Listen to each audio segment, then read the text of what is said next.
It's time to self-indulge. It's been a bit of a roller coaster the last few days, but finally, let's talk Tottenham.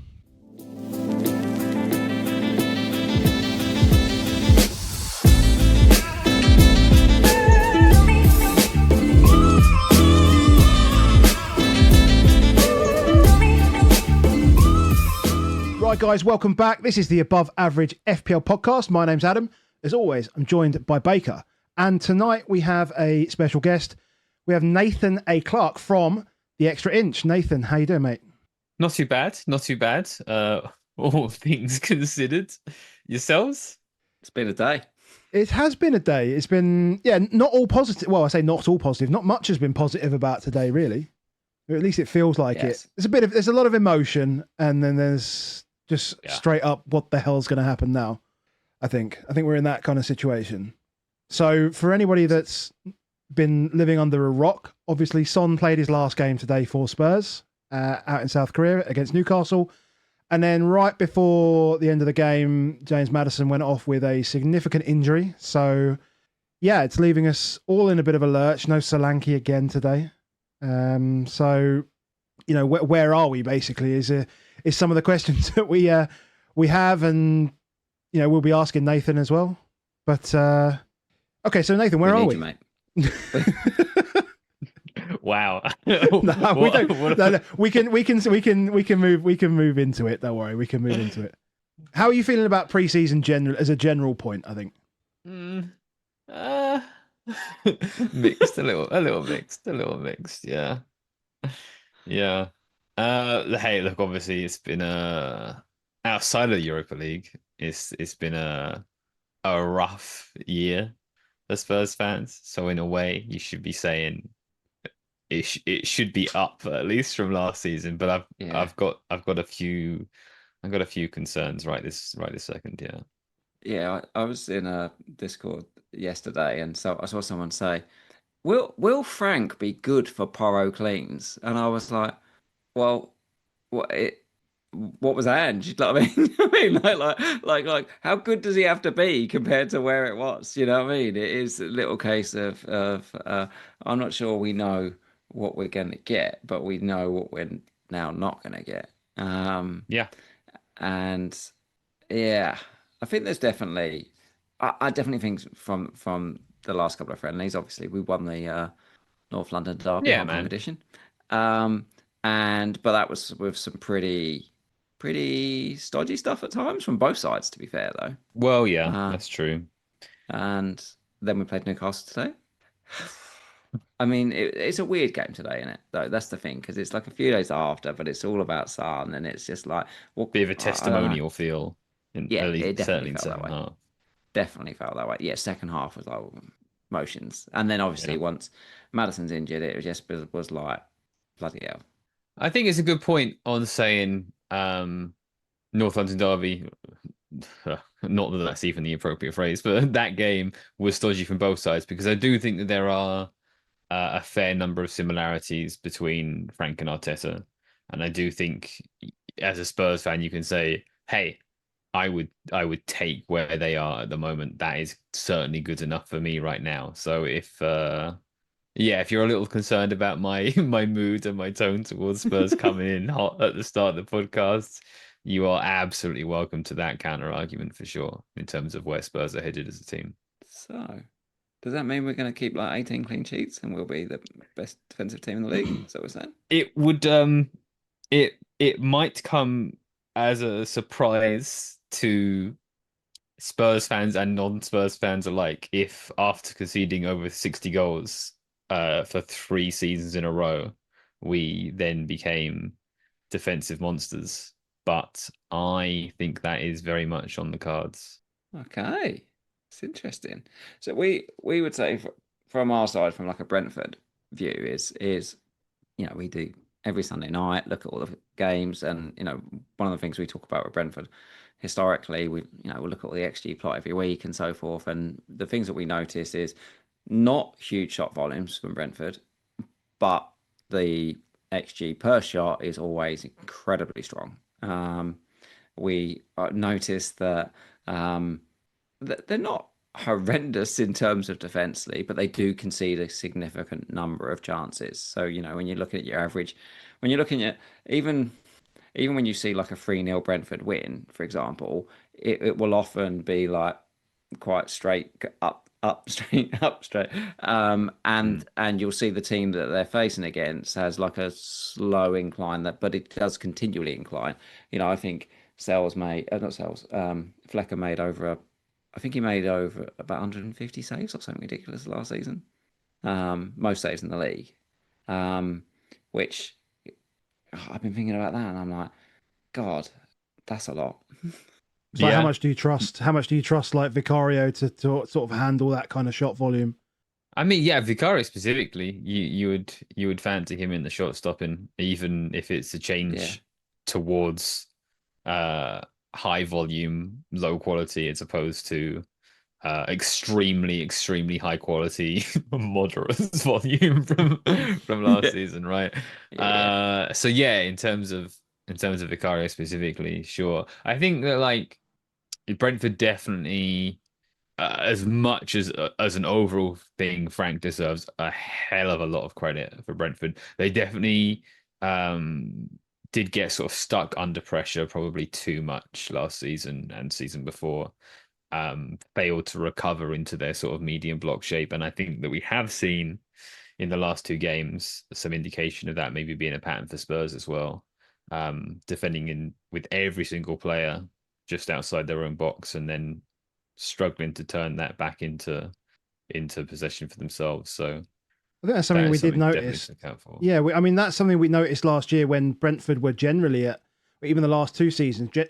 We'd see Brentford doing well when they didn't have the majority of the possession. They didn't have control of the game. And that was, I think we saw similar things under Ange, but we were at the start, we were just so aggressive that you didn't really quite notice that we didn't have loads of possession. It just felt like we were always on the ball and we were always going forward.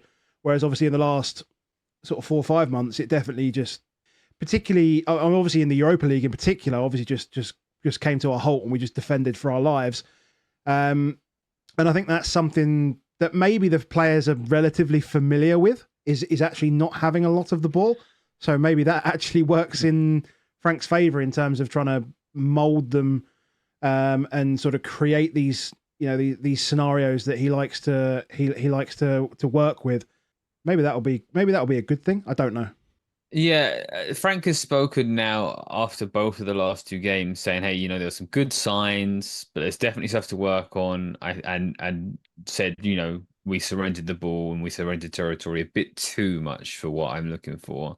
And I wonder there if there's a bit of a contradiction between like his intention and his instructions, because like it's all right to be like, "Hey, this should be an even back and forth. We should have as much of the ball as they should. We shouldn't let them keep us back in our own third too much. We should be looking to recover to the halfway line." But also while saying that, he's saying, "But this is our shape and these are our numbers and this is where I need you to go."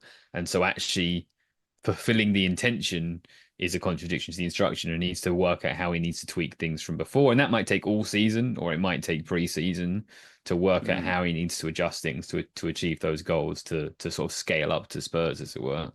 The one big thing that we have missed, I mean, apart from the fact that we haven't had much of Maddison, now we won't have Maddison at all, and obviously it's just a big chat. Even today, actually seeing some on the pitch, you were like, "Oh, okay." Like you can see the quality of a player. Like immediately when someone was on the pitch, it was like, oh, it was finding him a lot more.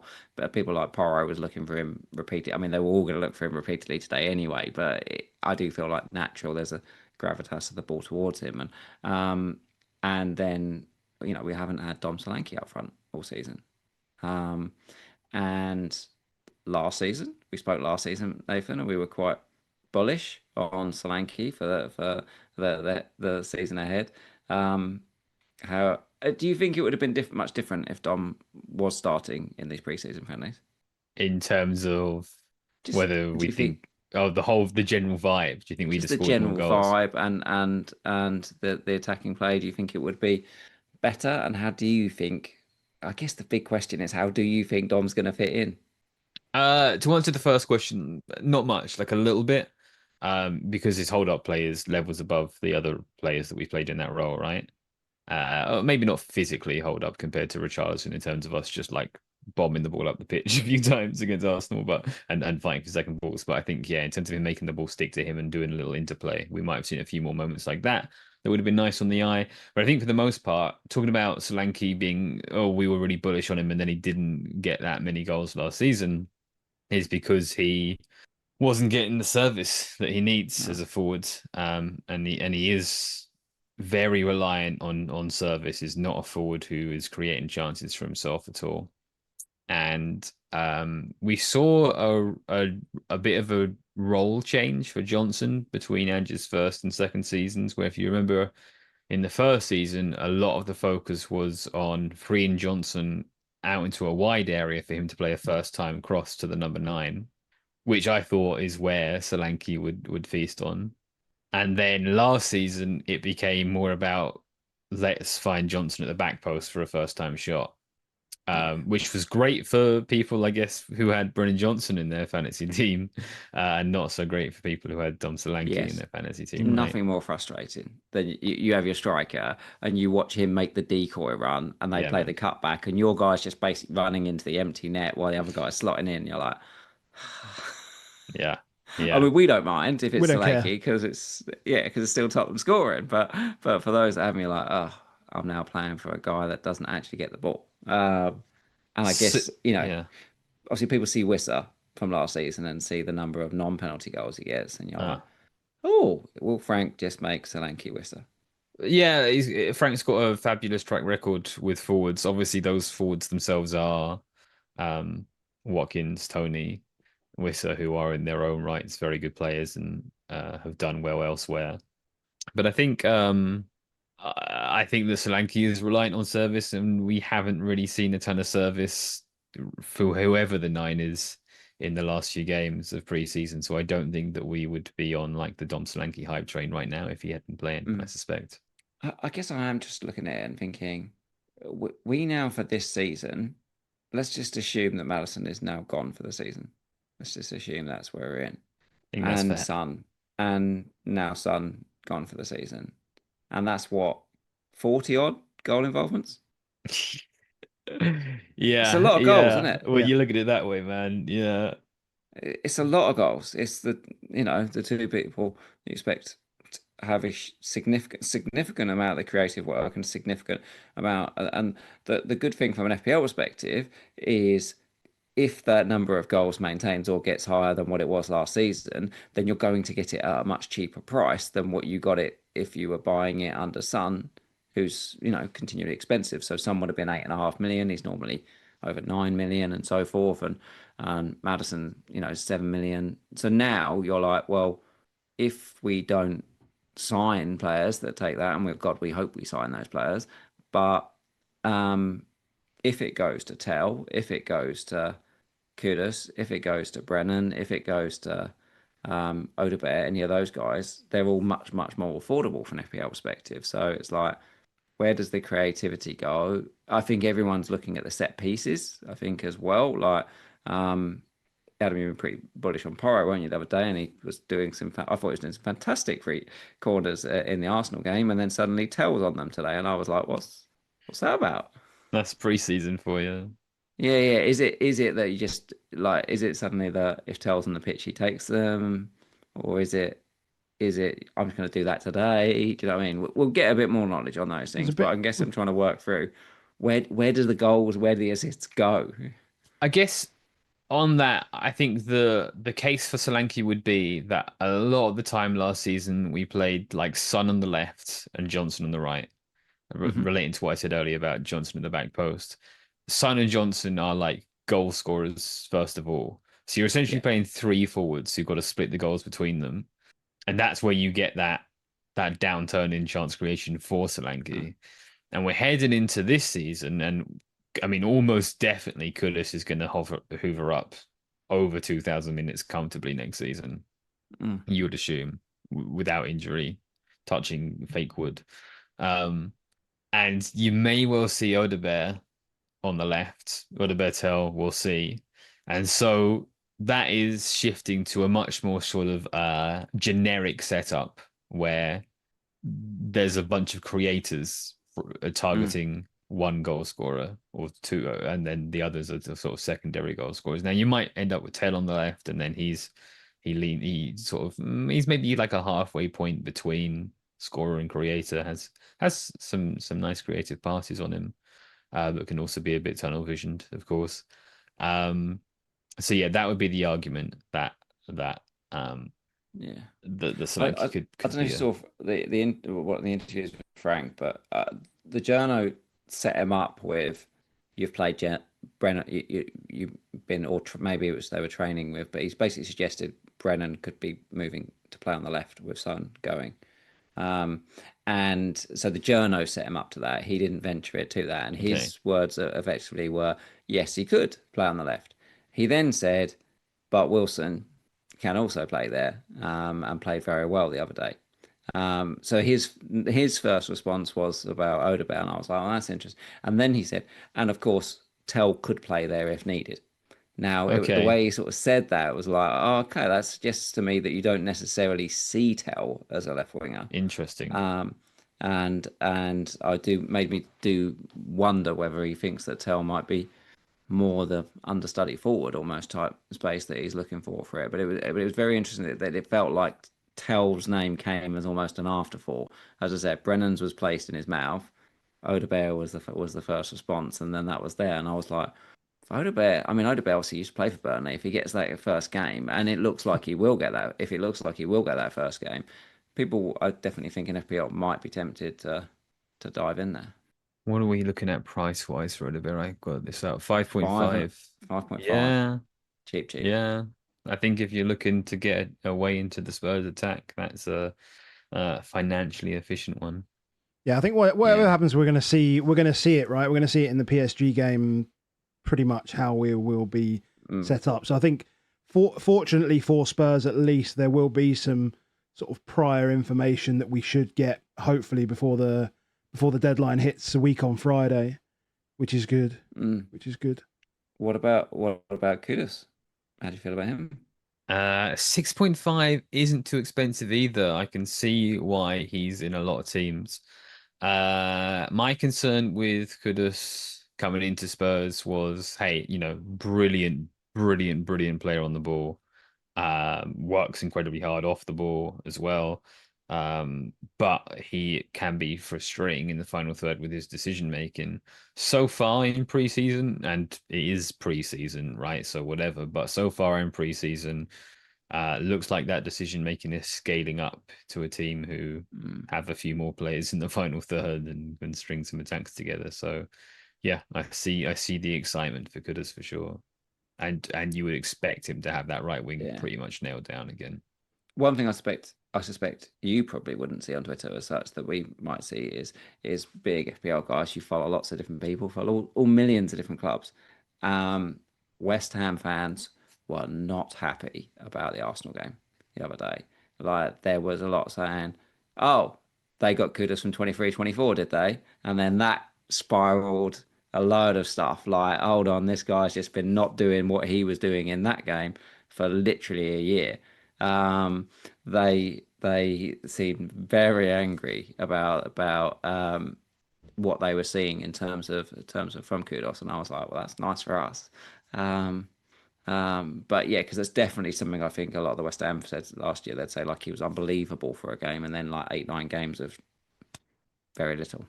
Yeah, I think first of all, as a Spurs fan, hilarious, good content.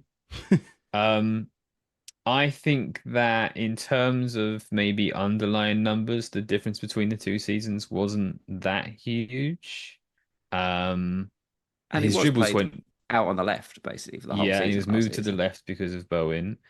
I think his dribble numbers did go down, but they went down from like the best in the league by far to a bit behind Doku or whatever. So like, I think he significantly overperformed his expected numbers in 23-24, and so maybe that's given West Ham a bit of a false impression of what they can reasonably expect. And the reason he looks better for Spurs is because even in the third game of pre-season under Thomas Frank, we're immediately a lot better team than West Ham are, and that's why your players look bad. Just imagine how good Jared Bowen would be on a team who sometimes have the ball. He's never going to sign for anyone else, unfortunately. Adam, what else we got? What else we got? We need to ask Nathan about. Well, we can come to. Well, we had a bit. I had a bit about whether we just wanted to talk about Son just because it's Spurs. We've also got obviously Palhinha signed today. We've got him in on loan. Very interesting, actually. I mean, but I don't think you were the most excited about him when it first came up, Nathan. Is that right? From a Spurs perspective.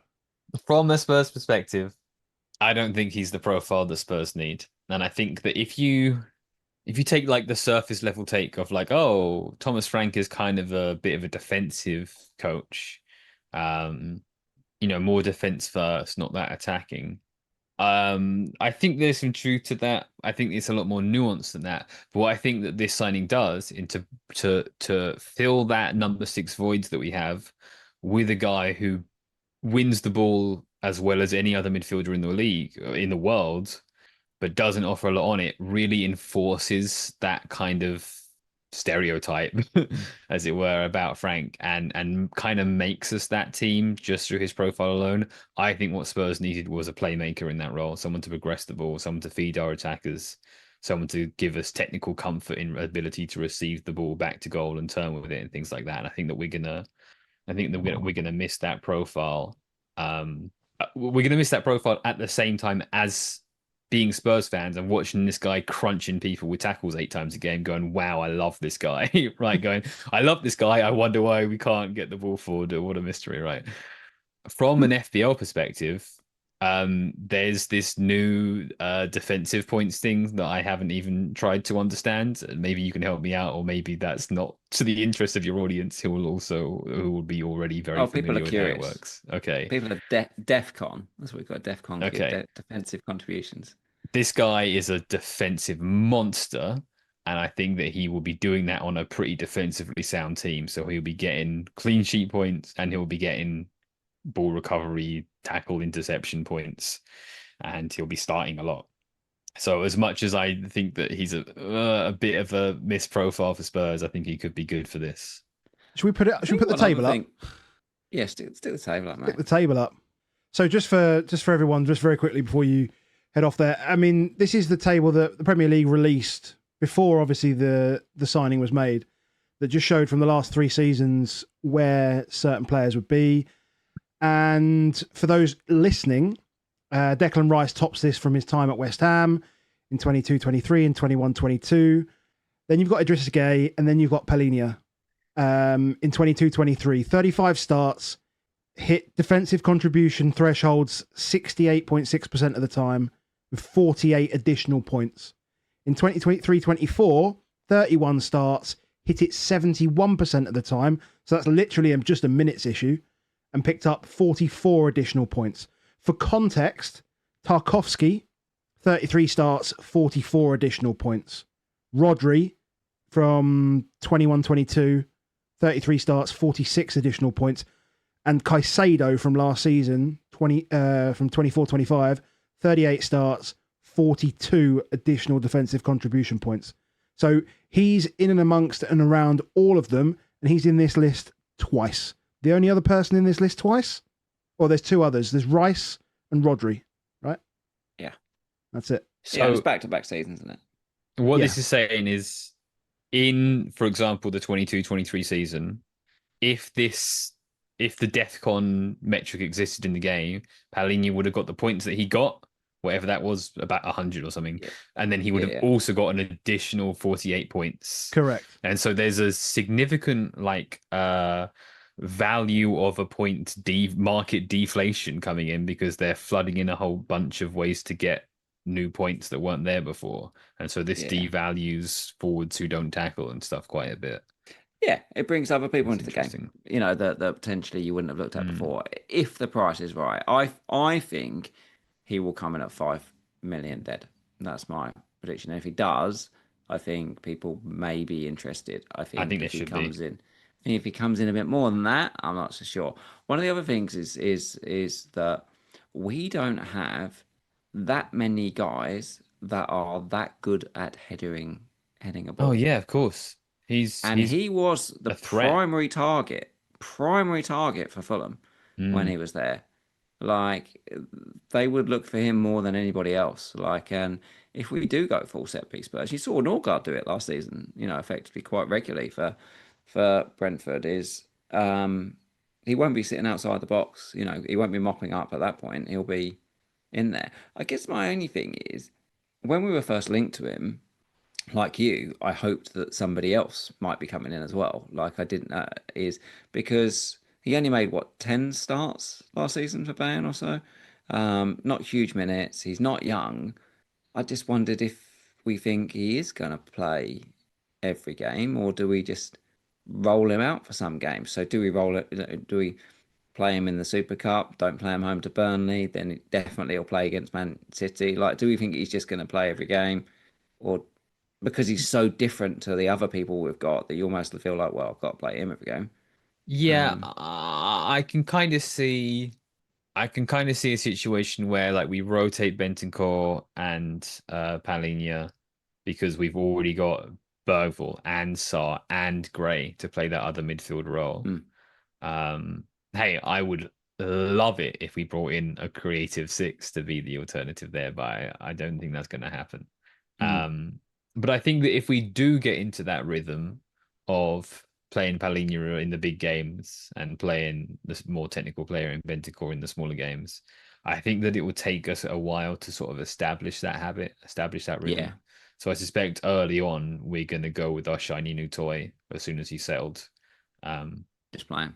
Also, he's a 30-year-old on loan, so just run him into the ground and send It's him a back. very good point.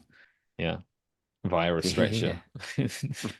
Flog him because there's no obligation to buy. Do you think that gives it? Yeah, that good gives point. like the sort of the SARS, the Bergvals, and that a little bit more license? Because I've always felt like SARS very sort of box to box and quite robust, and he has to get involved in places. Does that just allow him just to be either more progressive or more offensive in his runs to help support the strike force, support the attack? And Baker will hate me for saying this because he's pulled me up on it a number of times. He thinks I've got some vendetta against Bergvall. You think I do, but I think at times he's guilty. And compared him to Harry Winks and like three times, just because every time, like when I was watching him, every time he passed it, every pass was sideways or backwards, and I was just like, that does. Well, like he might not need to make these these potentially sort of negative passes. I think he has the ability to be more progressive, and I think he wants to be. But maybe it's just the games I've watched. Maybe it is. But I'd love to see him be sort of more open and progressive with the ball. And I think that would be a great thing. Yeah, I see what you're saying. I think that, and there was some theorizing of like, oh, we're gonna use Palhinha as a six. We're gonna play two attacking midfielders at once. And I don't think there was anything to that before Maddison got injured in there. Certainly won't be now. But yeah, I think the way Frank wants us to play in possession is, first of all, starting way deep at the goalkeeper and drawing pressure onto us. And the shape that he wants to do that with is your back two centre backs, and then the centre midfielder is almost standing on their toes to try and really provoke that pressure from the opposition, make their opposition midfield jump up onto our six and onto our eight to provoke that space in behind, but then the fullbacks and the attacking players can take advantage of. So as much as I think that Sarr can arrive in the box pretty nice, Bergvall was arriving in the box really nice before he came to Spurs and getting a whole bunch of goals that way. I think that they're just going to be too far from the action a lot of the time because their job is to do what they do in much deeper areas. It's almost, they should probably almost think of them as two sixes rather than a six and an eight. Two sixes of a slightly different profile. So a sitting six and a carrying six, if that makes sense. I just think they're going to be quite often too far removed from the action. We're going to attack with that front four and they're going to be joined by one of the fullbacks rather than one of the central midfielders more often than not, I think. We need to talk about defence. There we go. But I guess anything in attack, Nathan, you do lots of scouting. For those that don't know Nathan's work, because I'm sure there's not non-Spurs people that don't know Nathan's work, the Extra Inch, incredible podcast. Nathan does this. This is your job, actual job. It's not like you're like us fitting it in a little bit. You do this for a living. You are a proper analyst. It's not a lot, just us two having a little chat about the Some might football. disagree on proper analysts, but You go are. on. You are. You are. You could go and get that job if you wanted, but they pay pretty crappy. So, The so hours, man. It's the hours. Oh my the goodness. hours, but good enough, to do that. Does some incredible work for the Extra Inch, and included in that, we'll do some scouting work and some potential recruitment world. Who, based on that, Mm. with your list of who you necessarily wanted, because you definitely wanted another 10 anyway, but now Yeah. Maddison's gone, that probably potentially maybe changed the list or so forth. I saw immediately on. So here's some names I saw muted on Twitter. I saw obviously Go Get Eze was very quickly out there. We have seen El Canus linked last week. That seemed like it was an understudy type world, but that name's still around. Simons was, people have started saying, yeah, can we get him?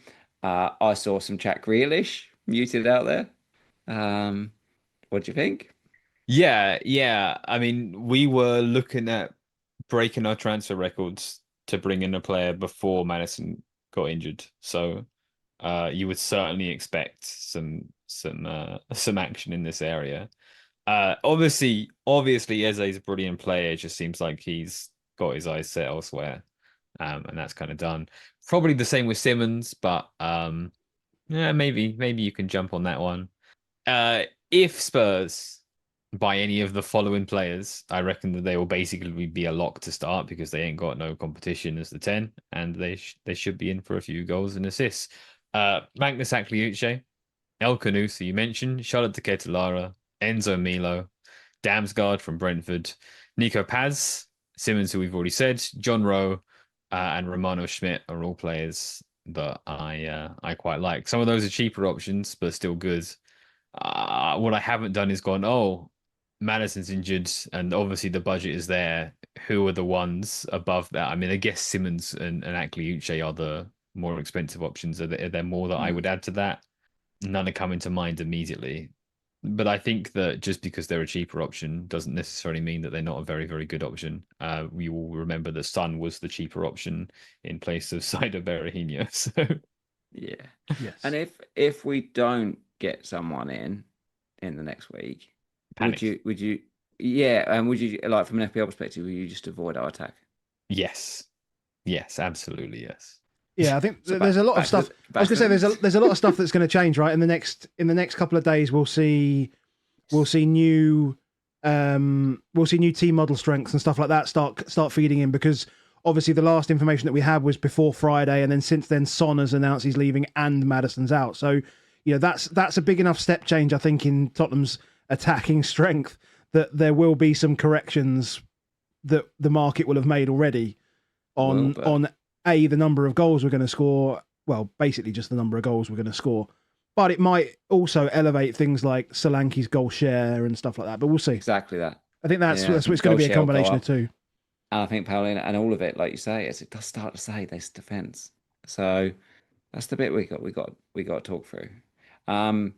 First question has to be, can Kinsky take the number one from Vicario? I see the thinking, right? Because again, we want to bait pressure onto us. We want to involve our goalkeeper. Mark Flecken had like the most touches of any goalkeeper in the league last season, right? So we want our goalkeeper to play football. And Kinsky is better with the ball at his feet. Not just generally, although that too, but specifically at that middle distance diagonal chip pass to the fullback. That's Kinsky's speciality. That was Flecken's speciality. That's what Frank really likes. Vicario half the time sends it out for a throw in for the opposition. So I can see the thinking. However, I think ultimately, to Frank and to really most coaches out there, shot stopping is the most important thing, and the second and the third and the fourth most important thing that a goalkeeper can do. And in that regard, Vicario was 4 tiers above Kinsky. And so I suspect it's not going to happen. We've been, me and a friend of the pod, Danny's Man United fan and stuff, but we've been hoping for it, and we were hoping to coin the phrase Dinksky rather than Kinsky. It is because he does love it, doesn't he? He loves the little dink. Dinksky. I was like, yes, let's call him Dinksky forever. I noticed the commentator earlier calling him Tony as well, and I'd never even considered the fact that people would call him Tony. Because you know, you watch it like Spurs play and stuff, so it's all like they're all like, yeah, Tony Kinsky, and I'm like, hell is Tony? Oh, Antonin, yeah. Never heard him referred to as Tony. I'm like, Tony. Yeah, I still don't think we've seen the best of his. We haven't seen the best of his distribution yet either. Because I always felt like, in the first few games he was basically thrown in because we had to have him. Like he was literally signed when Vicario was injured, and it was like, right, you have to play now in the League Cup against Liverpool. Good luck. His distribution at that point was good but shaky at the same time, and so I thought it would improve.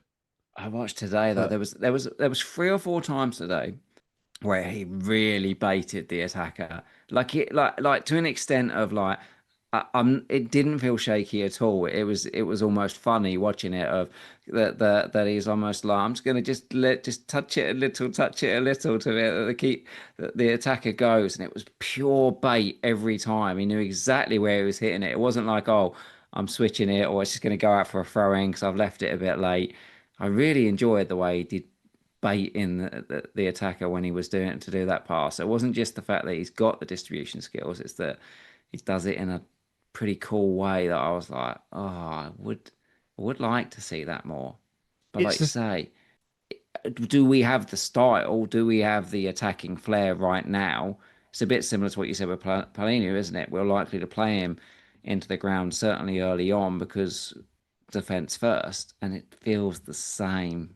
It feels like Kinsky might get in halfway through. Do you know what I mean? But sure.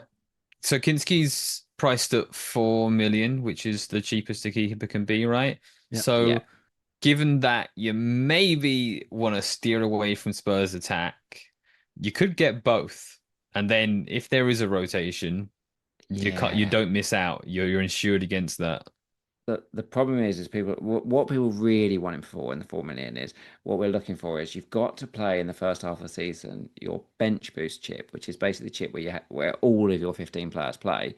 Gotcha. And therefore you need a playing keeper on both in your team and on the bench. And the ideal is, if you knew a £4 million keeper was playing, just even if they were only playing that first week and then not after, you'd be like, yes, got it. I'll have that. Got him played.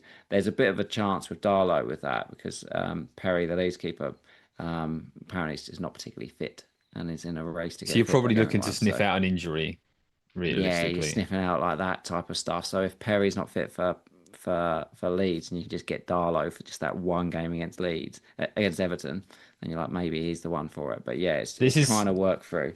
This is how you can tell how out the loop with fantasy I am, that bench boost didn't. We can't talk about biases. That's the problem. Like, I'm like, do I actually want Kinsky to play because I like him, or do I want him to play because I want a 4.0 keeper? It's like I'm trying to. My brain is conflicted of what do I want here. Okay, so we think Vicario. But I mentioned also before we came in, a lot of the analytics world, a lot of the models really favour Tottenham defence early on. Obviously, they're cheap. They'd be looking to bench them against Man City in game week 2, but outside of that, you've got the home Burnley and home Bournemouth in 1 and 3 that looks favourable, and past that it looks okay for the foreseeable. It really is. The standout is, we don't like the second game, but the rest of it, there's a chance, and obviously we're going to be priced cheap because of how bad we were defensively last season. So cheapos, Spence, Udogie, Danso, Mickey, and then Romero's a bit more expensive, and Porro's a bit more expensive than that. He's 5.5. Kind of like to know who's nailed, who's definitely playing, But the other thing is that we mentioned these defensive contributions and how we've played. So last season under Ange, we were terrible for achieving those defensive contributions. No, despite the fact that we were getting attacked a lot, we didn't. Realistically, the main currency to be able to, because you've got to get 10 basically clearances, blocks, interceptions, tackles, and the main currency for defenders is clearances. You know, is like even a good interceptor only does it like twice a game. Yeah, Like I was going to say, a good blocker is that, but to get to 10, it's easy to clear the ball 6, 7 times. yeah, And under Ange, the way we played, we never really cleared it. okay. You know, is that wasn't something that we would do, just smack it into the stands or smack it long type stuff. I think for context, just to explain for Nathan, we've called it DefCon, but people are also calling it CBIT. So it's literally CBIT, clearances, blocks, interceptions, and tackles. Yeah. And then for midfielders, it's recoveries as well, and they have a different threshold. So that's how it works. Yeah. So they have to get a cumulative 10 in defence of clearances, blocks, interceptions, and tackles to achieve this threshold, and they get 2 points. Midfielders have to get to 12, but they got recoveries as well. That's how it kind of works. I get it. I think that they need to re-examine that system for next season, because weighting a tackle as equal in quality and importance to a clearance is exactly. is and that's it. I think that's so when people work it out, the trick is hoofers. That's why Tarko and Branthwaite do well, you know, and those type of guys, because they boot the ball. For midfielders, very different. The tough tackler, recoverers, it's almost as you would think it would be. That that's why the Caicedos, the Palhinhas, the Rice, the Rodriguez, all those type of guys. But for defenders, like Gabriel and Saliba never get it because they never boot the ball. Yeah. Barely make a tackle, right? They don't barely need make to. a tackle. They just recover loose balls, yeah. The questions is really, do we think there might be some stylistic changes at all where we would boot the ball a bit more? Porro, I'm thinking, I can't see Romero doing it. Like, I think Romero just plays football the way that Romero wants to play football. Well, you can see he will not clear the ball in his own box under pressure from 3 players. He'll go for a nutmeg instead, right? Exactly. We've seen it still doing it. But Danso, if Danso started, he's gold for this. But it's like, does it include headed clearances? Yeah. Is Opta definition of clearance? Okay. Yeah. Danso's like off the charts on it. He'd be like one of the best in the game if he was playing. I saw it today. Just even do it like he just gets the ball out. It's whether we think that maybe Mickey, I think it's Mickey or Porro. If it's gonna be somebody, I did notice Porro being a lot more willing to get rid of the ball quicker. I think that by Opta definition, some of those are going to go down as long clearances rather than long passes rather than clearances. It's the second ball, second bounce rather than on first contact of the ball. Often takes a touch, doesn't he? Pushes it wide, then hits it rather than just first time boot. And he might get 2 assists that way, but he ain't gonna clock up the volume of clearances you would want. So yeah, on that regard, I don't think any of these guys, unless Danso's getting a run of games because someone's injured, which is very viable. Which is, in fact, I would say the reverse of that. Avoid Van de Ven because I expect him to get injured at some point. Yeah, I think that is definitely who already is injured. And wait for Van de Ven's injury, and when that happens, get Danso in. And what we do know, though, because of just how cool as hell he is, Romero is, although he's not necessarily might not get the defensive contributions, he does still get a lot of bonus because of his all-round play that he plays and those like stupid stuff like dribbling. I think he'll play a lot. I think he'll play every week, basically. Even if there's Champions League, I expect him to play twice a week.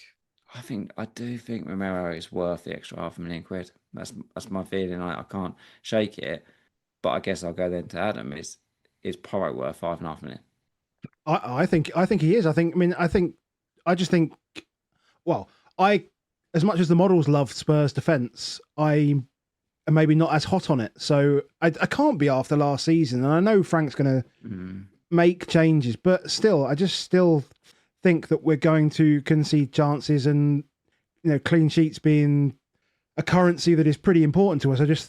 I don't know, maybe Palhinha changes that. But interesting seeing Porro on corners in pre-season. He's on direct free kicks. I think we would have been sitting here saying, oh, Porro's on direct free kicks while Maddison's not on the pitch. And now Maddison just isn't on the pitch, right? So like who else is really taking them? Do we have any other set piece takers apart from Porro and Porro? Tell. I suppose Tell from the right. Tell was taken from the left today. Okay. But what direct or crosses? Crosses. So if it's crossing left, Tell direct right hand side, Tell, that kind of thing. Yeah. I guess. Okay. Sweet. Which but I think if Porro has a share of that, that's more than he had last year, right? And so if more than he had last year. We're better defensively. He's going to be on. Hopefully, he's on those in-swinging corners from that left-hand side. Hopefully, I hope he is because if we look at the ones, there is that. Tell might not start. If Tell doesn't start, if we think Odobert is going to play above Tell, then again that makes Porro a better pick. You know what I mean? Yeah. If we think it is that Tell's going to be the understudy for Solanke, then he probably just plays a lot of European minutes, probably, and therefore is Porro will still be the main person. I just checked FPL review. Have a guess what position, as in ranked. So I've just ranked expected points for the first game week. So I won't be surprised that Mo Salah is the top expected player for points. What position do you think in the rankings Pedro Porro is? Out of all players, all the attacking players, everybody. 6. It's exactly 6. Wow. It's Salah, Palmer, Haaland, Wirtz, Solanke, Porro. Huh. I mean, he's got a fantastic chance of a clean, and he's going to be his like set piece share or whatever. If set piece share is a thing in review, I guess is part of it. But of course it will be. Then yeah, makes sense. Makes sense to me. The thing I would say on that is, what You're did gonna he get? Ruin my dreams here, aren't you, Nathan? So he got 3 goals and 3 clean sheets. No, goals scored, sorry. He got 3 goals, 3 assists last season. Were those, what of those were from set pieces? Do you know off the top of your head? Sorry, that's a tough question. Nothing, I think. Season before that, he got 8 assists in the league, which is bonkers. But he wasn't taking corners from the left hand side. He was always taking out these out swinging corners, which we know from watching like your Newcastles, your Arsenals, and all these guys who are good at set pieces. Is last year they were just banging in swinging corners in.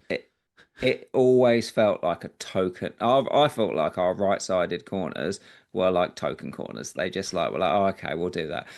I think I can almost remember the only time they ever went in was when Bentancur does that near post run and gets on it. That was literally the only good thing that ever happened from him.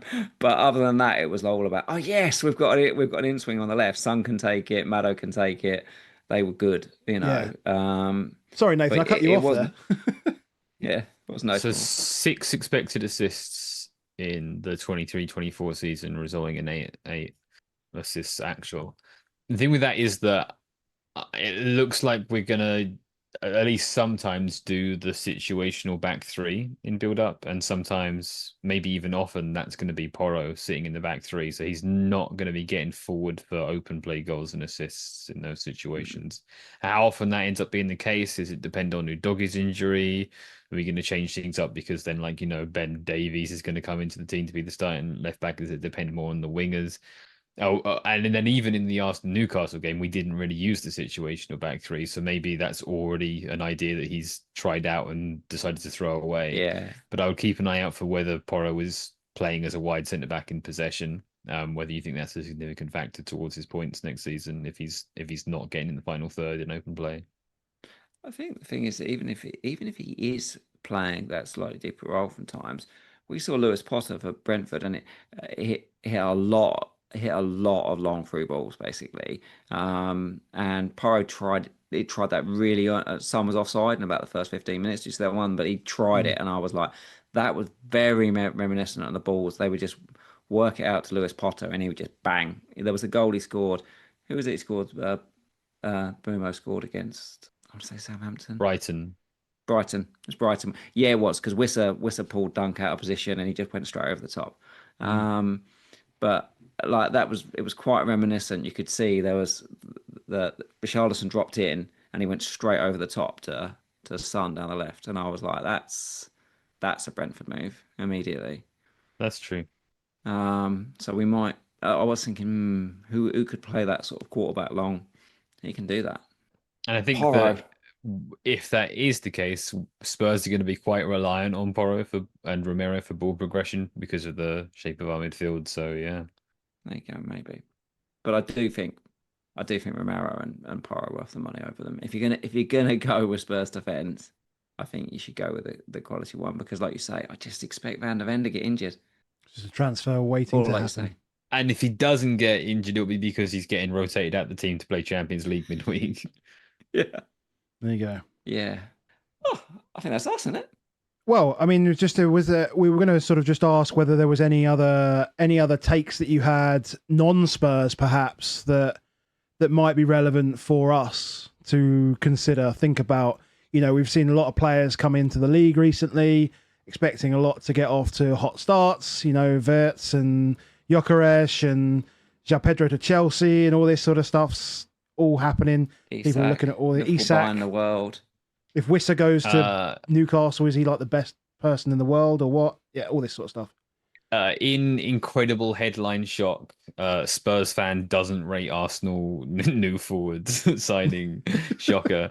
Yeah, Gyökeres, phenomenal in transition, but when he scored against the Celtic defense a lot of the time in Portugal, he was just like physically bullying the opposition centre backs, and I don't think that he will be able to do that in the Premier League. And that's fine. Like, you can be a transition forward and get a lot of goals in the Premier League, but the thing with that is that Arsenal spend a hell of a lot of time just passing around the low block, and that's really their weak point. And to me, it's strange that their big weakness is settled possession against a low block, and then they've brought in a forward who that is the weakest phase of his game. So I do think he's a good player, don't get me wrong, but a bit of a misfit for their needs. So I would be a little bit hesitant. Was he priced at 9 million? So yeah, towards the more expensive end of forwards. Oh, he's like the third most expensive forward, yeah.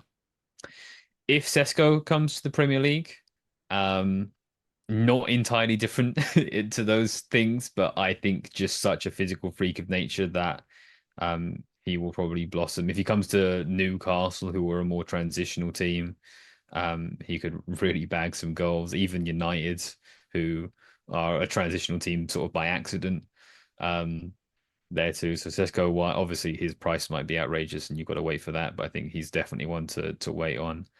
And then when we're talking about forwards and Newcastle, Liverpool are looking at maybe signing another incredibly expensive forward. And I think the thing with Liverpool, I want to say, is that like they were really good last season, really good last season. They had a good squad. They spent an enormous sum of money and are maybe spending an even more enormous sum of money to bring in lots of really good players.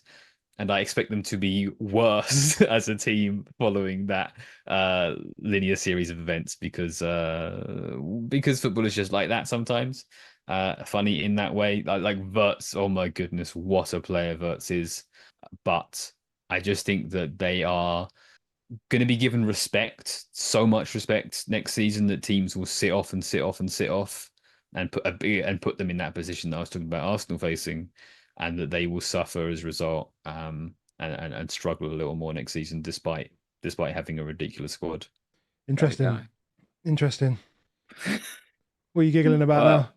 I just thinking, it is.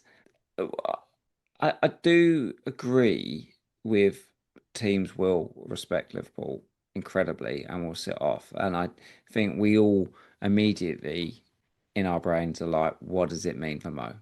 That's our thing straight away, of what does it mean for Mo? Because he's just been such an easy captain. And you're like, if he sits in what happens there, because one of the things I was noticing was just how many touches like Trent Alexander-Arnold had in sort of final third. Like everyone says he's been playing deeper, but he still had a huge number. And one of the reasons is not because he was particularly threatening. It's actually the opposite. It's that he's willing to stay out and keep the ball, and he's always there. And you just remember seeing those pictures of it and stuff. And Mo didn't really have to have the possession against settled defence, because he just knew he can offload it, go wander around, try and find something, get the right opening I want to do, and know that he could be found. And I'm like, whether it's Bradley or whether it's Frimpong, whoever it is that plays on that right side, that's just not that. Like the person that's wanting the ball as right back wants to get in. And does that mean that Mo will end up staying out there a little bit more? And that's not good. But yeah, the more teams set in, you think about the number of goals where Mo Salah just broke on them and just got in and just scored, and you're like, I just wonder if people will just sit off just a significantly huge amount. I mean, Salah is still a ridiculous player. Is it still the case in FPL that basically you've got to choose between Salah and Haaland? Pretty much. You can get them both, but it's so expensive. They're 14 million each, basically. Okay. I wonder if that might be a little more up in the air this season than just a little bit. I'm not an FPL guy, so I don't know, but that's all good. In terms of like, if I'm thinking about like, oh, who's going to win the Golden Boot, I think that's more up in the air. Yeah. Well, this has been a joy. We've basically said Tottenham's attack is getting worse. Don't buy the defenders. We don't like Arsenal's striker. We're concerned about Liverpool's attacking options. Feels pretty. And Kinsky won't get the 4.0. Kinsky won't get the 4.0. Yeah. It's a lovely Sunday. What a Sunday! We've got a lot to do. It's a lot to do. It is early. It's always whenever we want to speak to you guys, it's like, when's the good time to do it? And it's. I feel we've got enough information now to get some understanding. Like you say, I think we've got enough to understand that probably defence is first port of call. Like, I don't think we'll suddenly start being a regular 3-4 XG team. I don't think that's, and certainly not with the loss of Son and Maddison now, which does make me lean into the defence. So do you go for the cheapo like Van der Ven, but you are really probably just buying... going to be probably a 2 or 6 defender. He's never been particularly good at the bonus. So what we mean by that, Nathan, is either we concede 1 goal and he gets 2 points, or we get the clean sheets and he gets 6 points. 6. But it's very different. There's not very much in between. Like, do you know what I mean? There's not he's going to get 15 points. Just one actually on Van der Ven. I hadn't forgot about that. Did you notice, obviously the other day when he played, they basically just stuck him on the keeper? Yes, big fan of that. Love that. Does that make him better for set pieces? Oh, no my idea. My camera has just overheated. Sorry, that's on my end. Keeping this in. I can get it back up, but it will only last a few minutes. We can ask. Does that make Van der Ven better at set pieces, or does that make everybody else better because he's just occupying the keeper? I think the latter. Yeah, he won't be a target if or unlikely to be a target if he's sitting on the keeper, but opens up Palhinha or Danso or whatever. Romero still. Romero, maybe. I think that's a good place to finish. Yeah. Nathan, thank you very much for coming on. For anybody, he's back. Yeah, for anybody who hasn't done so already, make sure you go out, and especially if you're a Spurs fan, make sure you go out and check out The Extra Inch. You can find them at The Extra Inch on X, or you'll be able to find all of the individual guys there, their handles, etc. So you can go follow them. Also doing a live show in a week's time, roughly. Yes, so the 11th. You guys are looking forward to that. I won't be able to make that. Baker, are you heading there? I'll be there. Yeah. So, any Spurs fans want to come? Where's what's the pub called again? It's a great question. It's a great question. In Vauxhall. Basically, it's in Vauxhall. Just know it's in Vauxhall. Jolly Gardeners. Vauxhall. Jolly Gardeners. Yes, I will be there. So if anyone wants to make their way down, see Nathan do a nice PowerPoint presentation. Got some nice ones, does all the stuff. It's good. It's fantastic. Excellent. And if you did enjoy this content and all the stuff that we're doing over pre-season, make sure you hit a like on the video and subscribe if you want to see more. Put a comment down below. Let us know how many Spurs players you're going to have in your game week 1 side. You can also join us over on Patreon, patreon.com/above-average-FPL. Didn't do a proper shout out, but as always, shout out to Crypto Blockdown for his support for the podcast. We'll get that remedied for the next one, and we will catch you guys later. Cheers. Thank you.